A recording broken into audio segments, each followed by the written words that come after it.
За px гэсэн олон гишүүнтийг qx байхад x-ээс хасах нь 2 ногдоод a үлдэгдлэгдгөө. Тийм бол qx гэсэн олон гишүүнтийн нийлбэг болоо гэж. За эхлээд ер нь бол ингэс үг px гэдэг имийг qx-т хуваахад x-ээс хасах нь 2 ногдоод a үлдэгдлэгнө.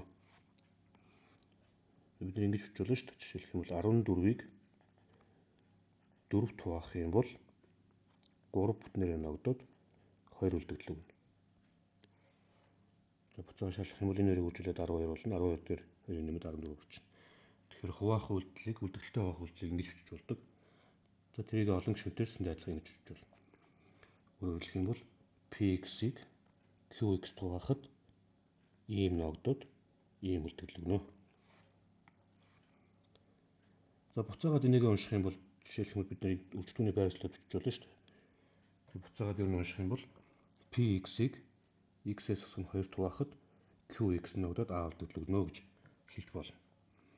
За энэ чинь юу гэсэн үг болох вэ гэхээр Безогийн теоремыг ашиглахад жишээлх юм бол x-ийн оронд 2-ыг орлуулахад a үлдэгдлэгнө гэсэн үг бол. Өөрөөр хэлэх юм бол x-ээс нь 2 хуваахад a үлдэгдлэгж гэдгээс шууд ингэ бичиж болно. За p гэдгээ бид нар мэдээд байгаа. Тэгэхээр 2-ыг орлуулж байгаагаас мэднэ гэсэн үг. Тэгэхээр шууд энд нь орлуулж. X болгоныхоо оронд 2-ыг орлуулах юм бол хасах 5-ыг үржих нь 2-ын 5 зэрэг, хасах нь 2-ыг үржих нь 2-ын 3 зэрэг, нэмэх нь 3 болно. За энийгээ бодох юм бол хасах 173. За эндээс a гэдэг бол хасах 173 юм байна гэдээ болчихлоо. Одоо энэ орсон энийг энд нь орлуулаад дахиад нэг бичээ. Өөрөөр хэлэх юм бол px гэдэг бол qx-ийг үржих нь x-ээс хасах нь 2, хасах нь 173 юм байна. За бодлогын эцсийн зорилго болохоор qx гэсэн олон гишүүнтийн коэффициентуудын нийлбэг болгож байгаа. Ер нь аливаа олон гишүүнтийн коэффициентуудын нийлбэг болохын тулд x-ийн оронд 1-ийг орлуулад болчихдог. За жишээ болгоод нэг өөр олон гишүүнт авч үзье л да. 2-ыг үржих нь x-ийн квадрат, хасах нь 3-ыг үржих нь x, нэмэх нь 5 гэсэн. Энэ олон гишүүнтийн коэффициентуудын нийлбэг болоо гэж явах юм бол бид нэр энэ коэффициент нь хасах тэмдгэн бас тооцогдно. Энэ коэффициент энэ гурвын нийлбэг болох хэрэгтэй. Энэ гурвын нийлбэг болохын тулд яах вэ гэхээр x болгоных нь оронд шууд 1-ийг орлуулчихдаг. Энд 1-ийг орлуулна, энд 1-ийг орлуулна.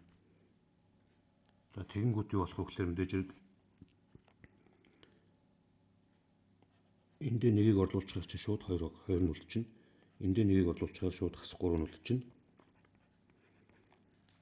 За ингэж гарч ирнэ. Нөгөө талаас бол эн чинь h нэгтэйгээд нүцээ. Тэгэхээр одоо жишээлх юм бол h гэсэн энэ олон гишүүнтийн коэффициентуудын нийлбэг болохын тулд h-ийн оронд 1-ийг оруулж, h-ийнхаа x-ийн оронд 1-ийг оруулчихна л гэсэн үг.